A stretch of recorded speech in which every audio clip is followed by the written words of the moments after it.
121, 125, +1. We have been cleared for departure. Enjoy your flight.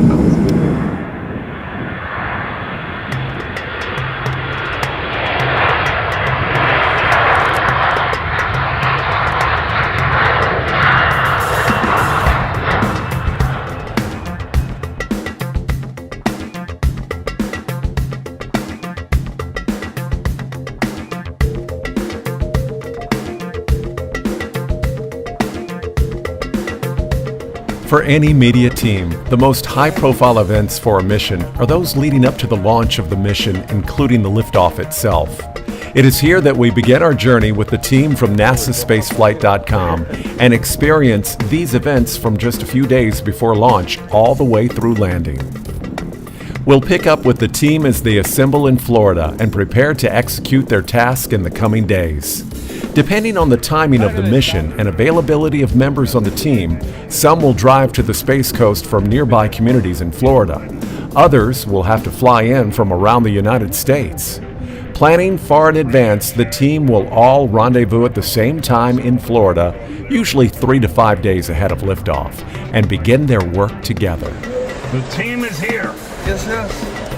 No sooner than the team has assembled do they go to work gathering necessary badges for entry into Kennedy Space Center, a process that began several weeks before their arrival. While these badges cannot legally be shown on camera, they are the keys to the KSC grounds and the famous NASA press area.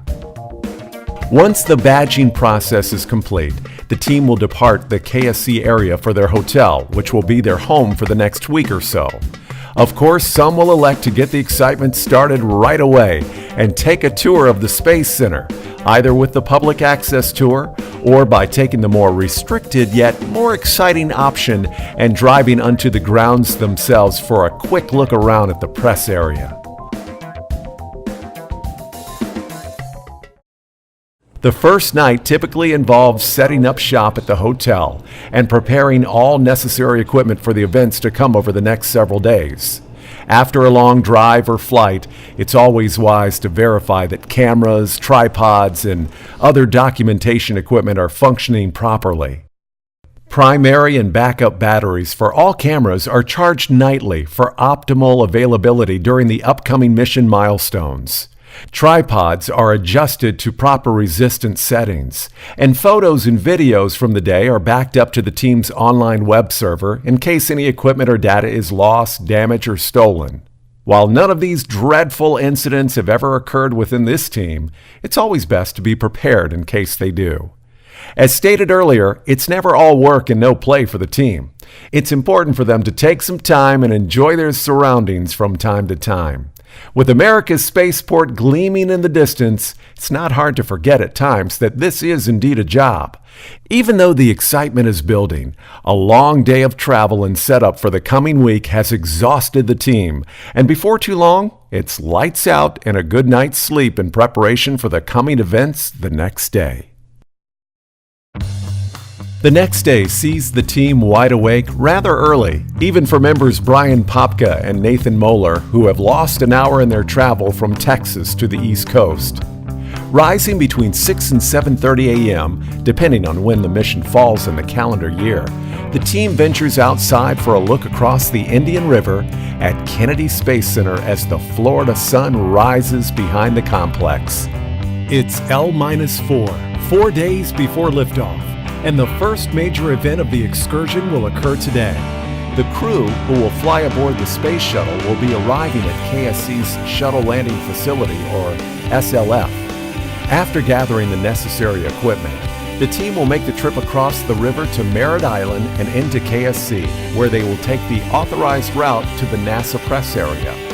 While unlike any other government facility in its operation, Kennedy Space Center is still a very secure installation, with security teams outfitted with traditional sidearms, MP5s, and AR-15s. Nothing will pose a threat to KSC personnel or hardware, or the media who gather to cover mission events. Shortly before departing the area for the scheduled press event, members of the media will line up along the press buses, where their bags and equipment will be inspected by KSC security teams. With the inspection complete and no danger found, the team will board the bus for a short trip to the SLF. Once the team arrives at the facility, they are stationed at the southeast end of the area, where the mission's flight crew will be arriving shortly. Stationed behind a predetermined barrier, members of the team set up camera equipment in order to prepare for optimal photo and video documentation of the event. After that, it isn't long before the familiar roar of jet engines become apparent in the area as the crew approaches. Arriving in style aboard either their NASA T-38s or a special Gulfstream jet, the mission's flight crew lands on either runway 15 or runway 33 and rolls to a halt in front of the assembled media.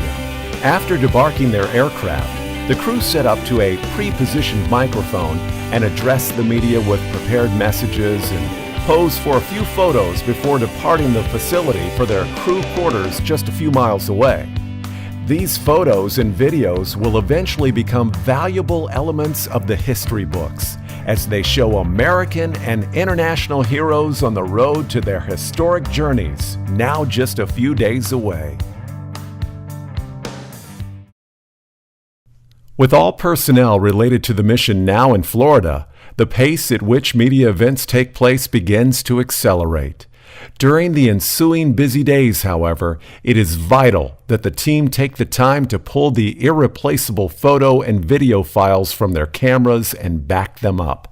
Using their laptops, flash drives, external hard drives, and even their online network server, the team unload their memory cards and store the data in several places, ensuring the protection of the files, which can never be replaced if something were to happen to them.